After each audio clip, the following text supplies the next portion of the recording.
Hello, I wan welcome una to another episode of Law in Pidgin. My name na still Hope Azinuchi Azeri.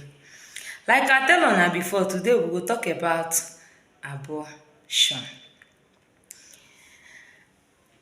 Wetin when any matter wey concern crime for dis Nigeria, generally na criminal code for south and penal code for north dey control am. Wetin be dis topic wey we dey talk about? Make we define and explain am wetin e mean. Abortion simply mean say when dem comot woman pikin before dem go even born the pikin. When dem comot am before dem go born am, na wetin e mean.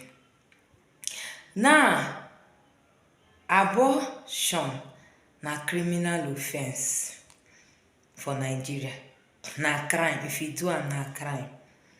Except where dem do am to save the woman life.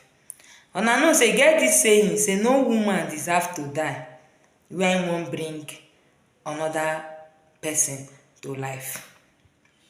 Na crime both for north and south. Na crime. Any doctor wey do dis, wey commit dis crime wey we dey talk about, both the doctor, the nurses and any health worker wey follow commit dis crime, dem dey liable. Dem go go prison. If court find dem guilty, dem go go prison for 14 years. You wey be woman kwanu, if you carry your two leg waka go meet doctor say make him help you comot belle, okay, another name for abortion na comot belle, to comot belle. If you wey be woman carry your two leg waka go meet doctor, tell doctor say doctor comot dis belle, I no want am just like that, no be say your health dey at risk or your life dey at risk or anything, na 7 years imprisonment. When we dey talk doctor, nurses and health workers, we dey include quack dem too. All those roadside people wey dey still dey do dis thing, all of dem follow. Then you now wey be, if you supply drugs or you supply instrument wey dem take comot belle, if you supply dis instrument dem, e dey liable to go prison for 3 years. So now una don know say to comot belle na crime.